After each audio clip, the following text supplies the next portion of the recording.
All right, everyone. We have two special guests here doing an interview essentially to go along with the scene that we did. We have Phoenix Black and Sacrifice, who not so long ago did a BDSM scene with BlkTouch. And I've just really finished editing it, and I showed it to them. They've seen it, and I wanted to kind of discuss stuff because this is a little bit. This is not even a little bit. It's a lot different from what I've shot, produced, and published before. And I was like, while I was shooting it, when I'm shooting, I'm very like intent and focused on this on the visuals and the framing and all that stuff. But when I was looking back at it, I was blown away by the footage.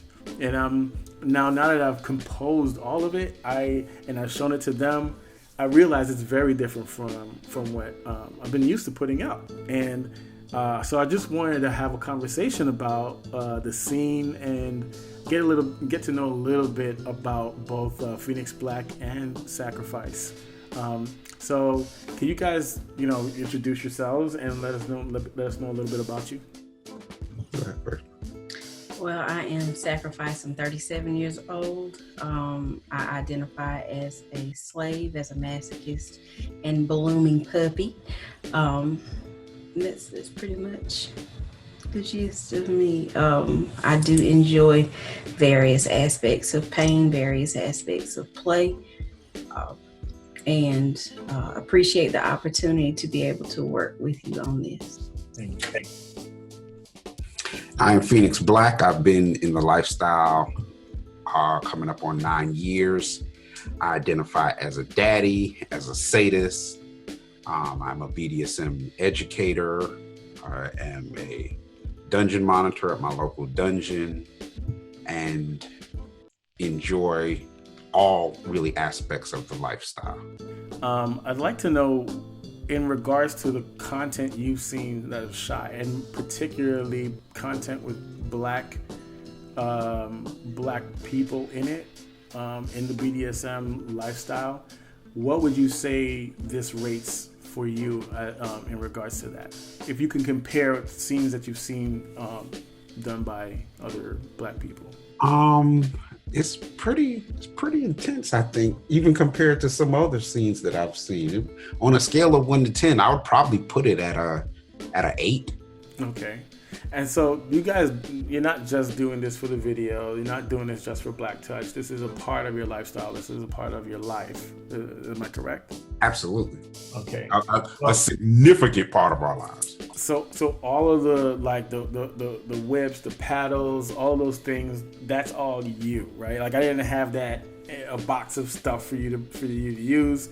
You brought all of that. The cage, the table, the different whips, all of that was brought to you guys to the scene, which I appreciate because I wouldn't even know where to start. My toy bag is pretty substantial. Yeah, so again, this is a part of your life. So what we saw in this scene, would you say that that's typical for you guys? Is that something you do on a consistent basis? It's typical. It's been inconsistent as far as play right now, because of the whole COVID thing and that kind of stuff.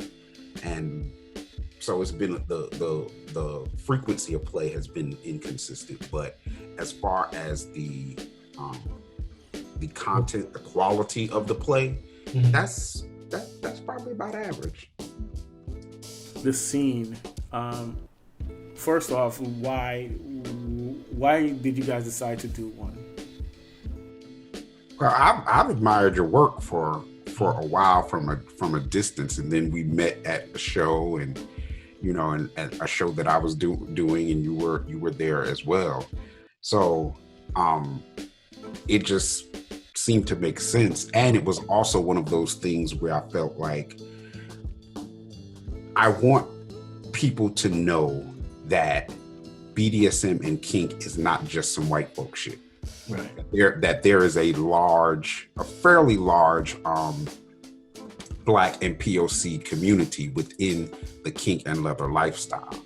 Of course, usually we are a little more reserved in being out and expressing it. Right. But there's a fairly large contingent of Black people within the kink and leather lifestyle. So I want people to, representation matters. So when you see someone that looks like you doing this or involved in this lifestyle, it's like, oh, okay, No, I was thinking as you all were speaking how this is going to generate a different audience for you. It's gonna bring on followers that are more into the BDSM aspect of it, because this is going to be something that they will, not that what you had before is not what they wanted to see, but it's a lot more intense, it's a lot more gritty, it's a lot more what we're used to on this particular end of the spectrum. So it's going to bring all those evil, sadistic D-types that are lurking in the bushes and want to see me cry or want to see an S-type cry.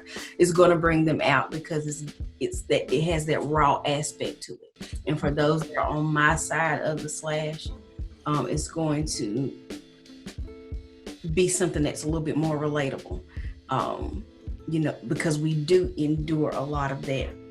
They're dishing out the pain and the pleasure and stuff, but we get to endure it. We get to feel it and take it in and soak it up. So it's gonna be good on both ends of the spectrum. In my personal opinion, it's gonna be something that is gonna have some shock value to it, most definitely.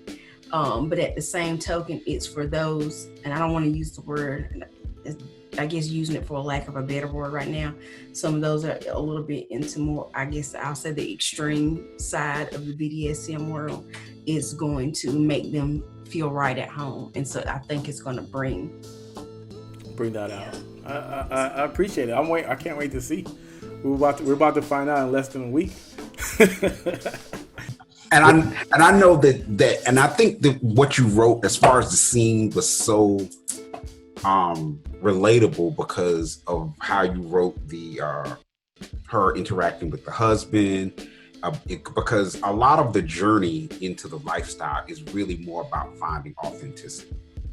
And people will get hung up on the play and that kind of thing, but a lot of it is about finding the authenticity, not just on the S-type side but on the D-type side as well, because sometimes you especially those that identify as a sadist, you start to question yourself, like, wow, like, is something wrong with me? Is something, like, do I need to seek help or whatever? But that's why it was important for me to and it was in the scene about understanding that it was consensual, that it's something that there's nothing wrong with it. If I'm consenting to do it and she's accepting to consent to it, then those are the only two people that really matter. And it's about having autonomy over your own body and your own life and that kind of thing. So I'm glad that the consent was in there. Also the fact that it's something that usually people that are in the lifestyle feel exactly like she was saying in the scene, like it's something that is so driving in you and pulling in you that you may be able to resist. I know plenty of people who have been in the lifestyle who for one reason or another end up leaving the lifestyle for a while or 5, 10, 15 years or whatever, but it still draws them back. Like it's something that is really a draw for them, and that was kind of expressed in the scene as well. And you guys were saying before that this isn't that 50 Shades of Grey is like nothing close to what you guys consider. Not that it's not true, because I haven't read the books, I haven't watched the videos. I just hear about it through the media. So what would you say was lacking there that you would think is probably better represented now in this video? Well, I've seen all the movies, every single one of them in the series. I did read the first book, and for me in particular, looking at it on screen and living this thing in real life are two completely different things. It's a lot. It's kind of drawn out a lot in the story. It's like a fairy tale. It's more of a,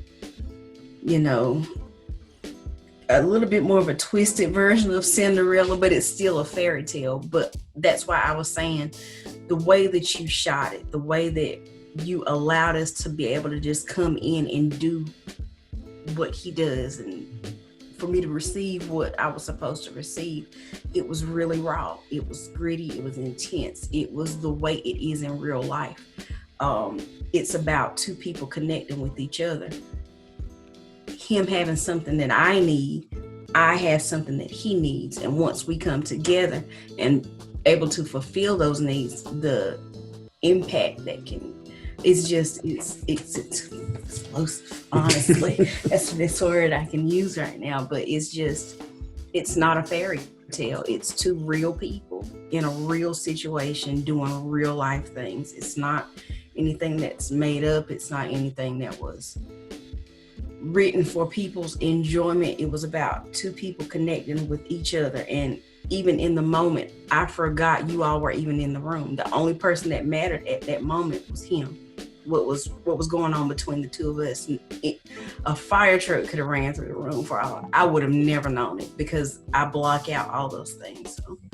50 Shades was very much a fairy tale.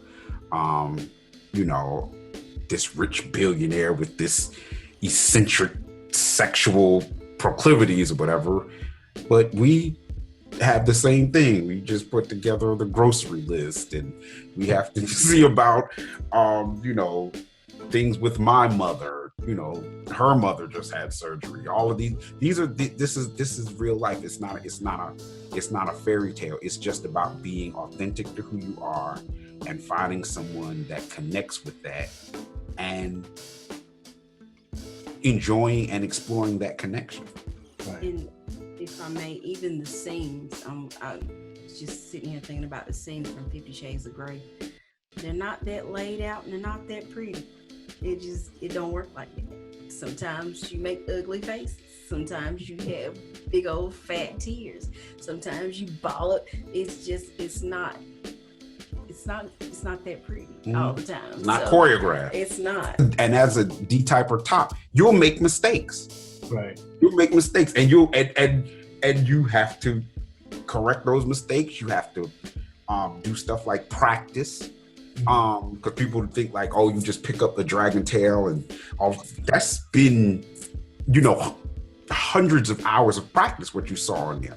We've been practicing lately, even with the rope. I've been practicing rope. There's some of the rope in the scene, but it takes practice. It's not something you pick up and you develop, over the course of a week or a month. It takes a real commitment to practice, to improve your craft and that kind of thing. It's not for the faint of heart.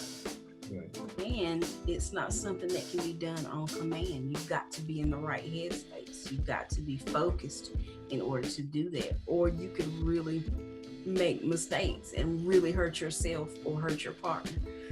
So the whole, you can't, like you were saying before, you don't have the gap, you don't have the director to come in, all right, and action. It don't work like that. It just doesn't. Because he could be in a bad mood. Maybe I want to play, and he had a long day at work, and my headspace isn't right. Then we just have to wait, because if I'm ready and he's not, it could be a trip to the ER. Absolutely. And even thinking about the connection is, and this is why I think that the lifestyle is so. It's much more intimate than just sex, although we enjoy sex too, but it's much more intimate than sex, because think about the level of trust you have to have for her to let me set her on fire. What kind of trust it takes. I'm looking through my Rolodex right now. There's nobody I trust that much. Right. There's no one you're probably going to trust to set you on fire. Someone that you, the amount of trust and intimacy that is built for me to tie her up and suspend her from the ceiling. The amount of trust that is required for me to do knife play on her and put a knife, to her body. You see, she's smiling. Look at it. to put knives to her, or to do needle play. it takes a much deeper level of trust and connection between the two people.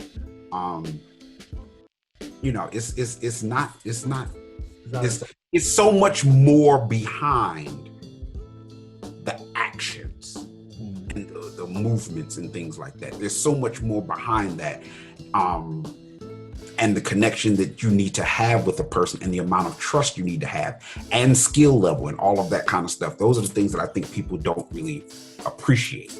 Right. Okay. Thanks so much again. Because I think this part of it really kind of like, for people who aren't in the lifestyle, who kind of are looking from the outside in and probably seeing this sort of thing for the first time, it gives an even deeper context to what we saw. And I think context is super important, because we live in a day and age where we just see clips of things and we think that's the whole story. But as we know, we're complex beings, and our relationships with each other are complex. So we have to give that the complexity and the context of that relationship a chance to be expressed. And that's one of the things that I love about your platform, is that it's not a situation where you're fetishizing Black people or anything like that. Like, it's a lot of nuance and complexity and all of that kind of stuff that I think gets overlooked on other platforms because it's more about the dollar and, making it sexy or whatever like that. Like, Black people are not one-dimensional people. Right. I think, especially during this day and age now, that I think the mainstream is actually starting to appreciate that we are multi-dimensional people that are not just characters in your fetish. Your story, right. I do want to close this out, but before that, I want to hear about your guys. What do you have to share with the rest of with the BlkTouch family, essentially, about how to get in touch with you, what businesses you got going on, what would you like to share? All right. Well, since you brought it up, I might as well go ahead and put it out there. For one, I can personally be reached. Most of the time I'm on IG, so my Instagram account is at A Beautiful Sacrifice. And that's where you can reach me at most of the time. That's where I'm usually at. But I also have a business page, since we're going to put that out there. I do started up a cupcake, cake, dessert business. So you can reach me on my business page on Instagram at Can't Fake Cakes. FAKECAKES. Can't Fake Cakes. So yeah, you definitely can't fake cakes. Oh yeah, because you had a cupcake. Yeah, I've had them. They're incredible. I had them. They were really good. It was the day of the shoot. You brought some cupcakes. They were really, really good. And I only had one, but I know there's a ton of variety there as well. And I'm pretty out on all social media. IG is definitely my social media of choice. On IG, I am at Real Phoenix Black. On Facebook, I am Sir Phoenix Black. And on FetLife, for those that are not familiar with FetLife is like the kinky version of Facebook. I am Sir Phoenix Black on there as well. I teach a lot. I have a bunch of classes I have a class I think just about every month for the next 3 months. They're all virtual right now because of COVID. But those are all my social medias, and I teach, and I'm at conferences all the time. So if you follow me on Instagram, you'll see just about most of what I'm doing.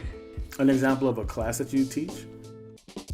Oh, I teach, the first class that I'm teaching, I'm a sciencey, geeky kind of guy, a blurred, I guess you would classify.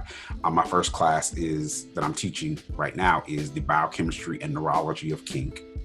I am teaching a class called the therapeutic benefits of kink. I am teaching a class on single tails, the art and science of single tails. Single tails are my favorite toy, and you might be able to tell from the scene. My dragon tails and my whips are some of my favorite toys. So I'm teaching the art and science of single tails, therapeutic benefits of kink, and the biochemistry and neurology of kink. Is there a place where they can find out where to sign up for a class, or is there a particular place where you promote it from? FetLife is, for me personally, if you follow me on Instagram, just about anything that I'm going to be doing as far as classes or educational opportunities, I'm going to post on Instagram. But just in general, FetLife is the best resource for getting a lot of virtual classes right now. You're a member of FetLife. There's a tab that says events, and then it'll because of COVID, a lot of events are virtual. So you hit the virtual tab, and then it'll list all the events that are virtual, all the kink events that are virtual that are upcoming within the next week, month or 3 months. But thank you guys so much for taking the time to do this post interview after seeing the content. I really enjoyed working with you guys, and thank you. Thank you. Thanks for having us. No problem, guys. Talk to you later.